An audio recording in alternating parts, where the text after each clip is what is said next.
Andrew. Hindi ka ba attracted sa kanya?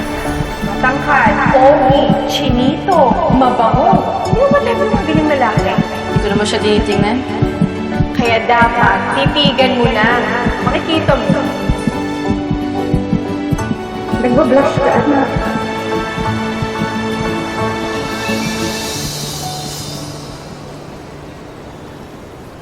Yes.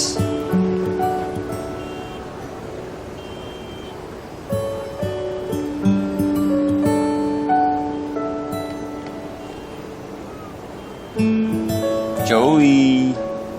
Joey, huy! Joey! Ha? Ano ha? I mean, bakit mo ako tinatawag? Tinatawag? Tinatawag mo ako. Yeah. Kasi... Kasi... Baka gusto mo ng dessert. Galit ka ba? Sarap yan. May tumatawag. Thank you.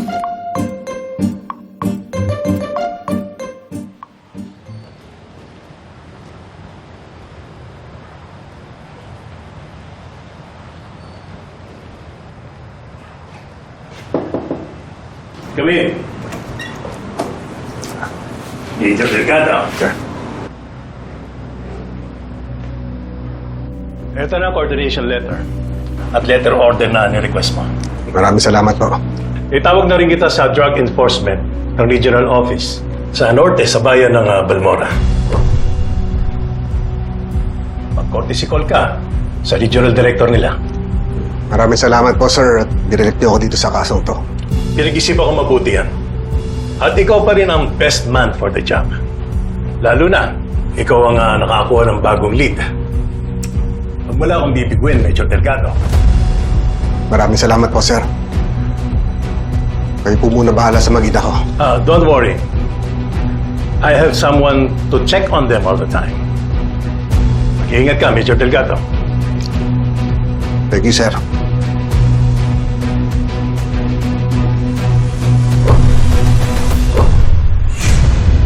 Nagbalik na sa serbisyo si Major Miguel Delgado matapos mapatunayan na hindi siya ang totoong salarin sa pagpatay kay Police Staff Sergeant Ramon Orbos. Nalinis rin ang pangalan niya sa pagiging miyembro ng sindikato. Ayon kay Delgado, desidido siya na masakote ito. Hindi lang para mabigyan ng hustisya ang nangyari sa kanya, kundi para tuluyang matapos ang paglaganap ng iligal na droga sa bansa. Huwag kang mag-alala, Verdugo.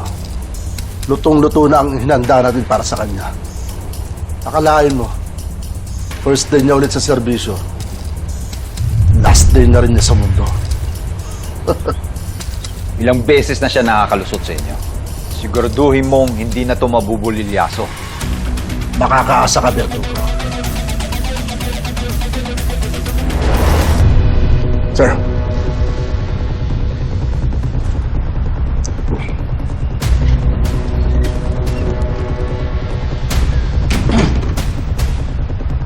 Tinitiktikan mo ba ako? Hindi, Major. Pero hinahanap kita. Kung ano man yung narinig mo, hindi pwede makalabas yun. Alam ko, pero ano bang meron sa Norte? Sa bayan ng Balmora? At teka, konektado pa rin ba to sa sindikatong nag-set up sa'yo? At paano ko nagkalid dito, Major? Alam mo, hindi pa ako pwede magsalita.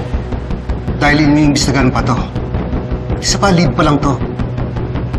Kaya mo, pag natumbo ko, sasabihan kita. Teka, alam na ba ni Joey at ni Aling Clarissa na pupunta ka dito? Suportado nila ako. Pero marami pa rin silang bagay na hindi alam. Kaya hindi nila pwede malaman yung narinig mo. Lalo na si Joey. Are you asking me to lie to your daughter, Major? Hindi.